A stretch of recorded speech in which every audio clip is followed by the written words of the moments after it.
surprise support tonight, you guys. We're going to open these OTS first.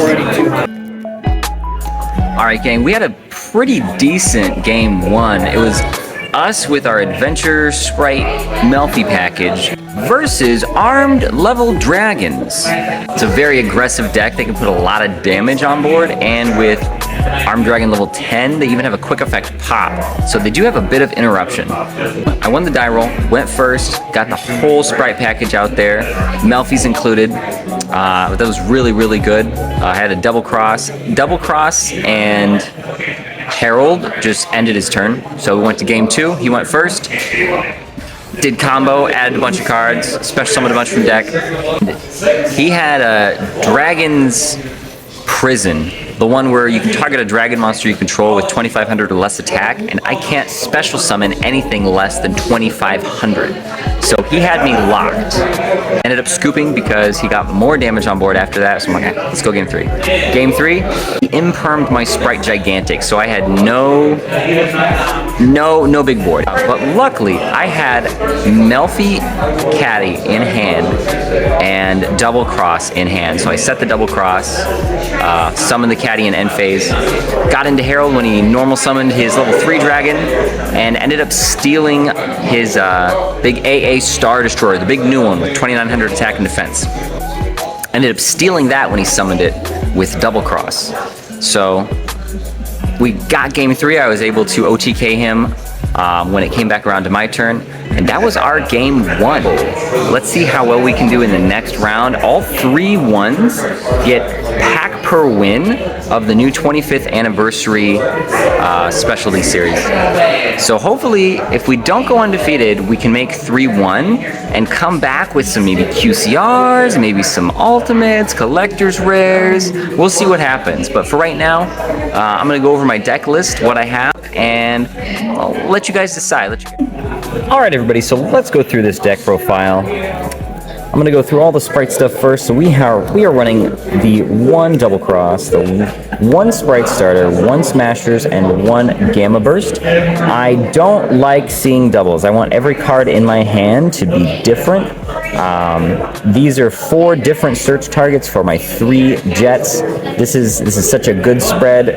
I saw this in my hand twice already, and it's just nice to know that I don't have to worry about accidentally opening a second one. I don't like doubles. We run 1 carrot, 1 red, and as spice, I run pixies. I love having a searchable honest, especially for some of the extra deck monsters. I want to keep them on field if my opponent just wants to go straight to battle phase to beat them over. I run a lot of small bodies, so we need a little bit extra battle phase protection, guys. We run 3 blue, 3 jet, and that is our pure core. Now the honorary sprites here, we have the Nimble package. I would be running 2 of the fish in here if I had them, but that's going to be a slightly different build. And then Foolish Burial, because this is a starter. This takes place of our 2nd starter. And honestly, I think this is just an all-over better card. I would rather have this and starter in my hand than 2 starters. And then, of course, we have the small engine, the melffy penny, and the melffy caddy. Now, we do run 1 thrust and 1 triple tactics talent, because we can search this, and again, I don't want to see doubles, We run a Harpy's Feather Duster because this is so good. We absolutely hate back row. Back row is awful. Hand traps, we run 2 Ghost Rabbit, 2 Ash, 2 Ghost Bell, and 2 Fenrir. Great cards. We love seeing these cards, and again, only 2s because I don't like seeing doubles. And then, of course, we run 3 Imperms because this does not trigger any of the tactic cards, and we really like that. And to top off, we have 3 Enchantress, the 1 Rider, the 1 Faithful, the 2 Airsmere, and the Griffin Rider. So we run a 44 card deck, very tight, but everything in here, it works pretty well. It works pretty well. Now, for the extra deck, of course, we run the Super Slayer, Typhone, the Bounce, everything big can't loses effects. all that good stuff. Ninja Mosquito, he is a great win con. Mannequin Cat. Herald of Pure Light. This takes place, this makes every other card in our extra deck a double.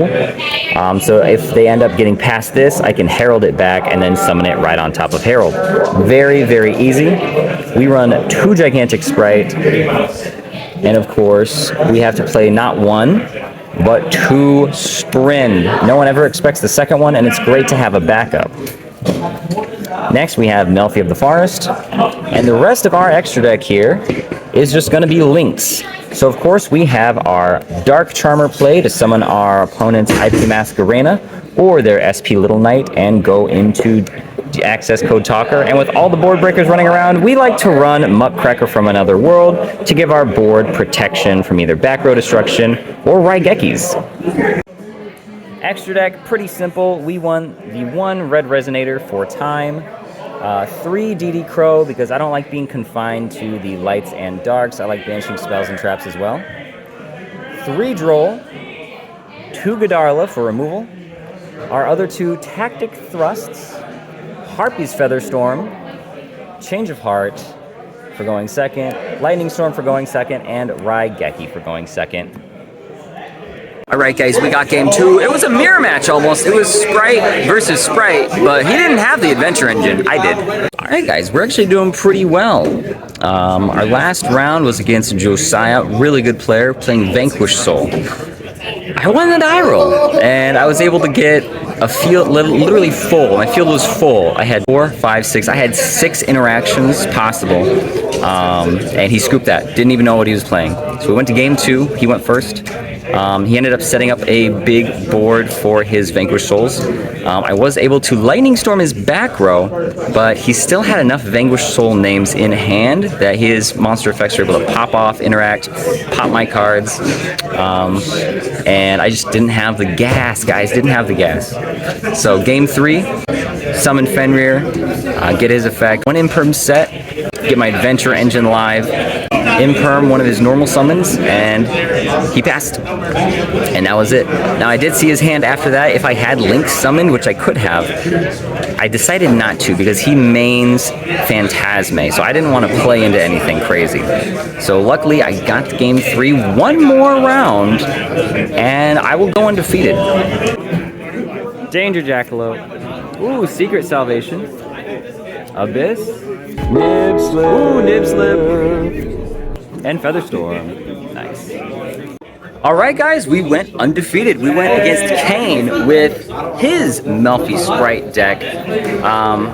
That round 3 was a crazy one. I won 1, he won the second. The third one, I went first. I didn't set up Carrot. I was a fool. I should have set up Carrot. I knew that he was going to evenly me, and that's what happened. But he evenly me after I had a Nibiru token. And usually you have to banish everything except for the token, because the token cannot get banished face down. So I was going to get stuck with absolutely nothing.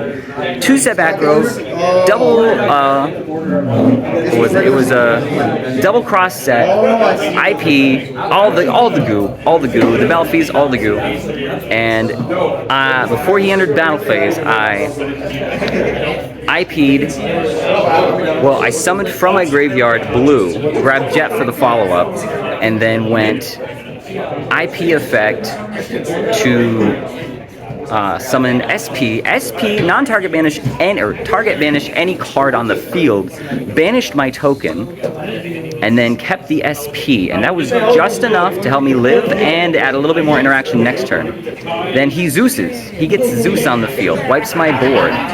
I then normal summon blue the following turn. I have blue and thrust in my hand, and that is it. I normal blue, he Zeus's, I thrust, I take a talents out of my deck, I take his Zeus, I overlay the Zeus with the Sky Destroyer, and then pass. And that's just enough to where we were in time. I got 1 more attack in, life points were lower, and I got it. We got it, guys. Shout out to Juan and Matt for being the other 2 undefeated duelists at this event. Our prizes for going undefeated were a box of the Rarity Collection for each of us. Stay tuned for those opening videos. And hit that bell icon so you get notifications on what I upload.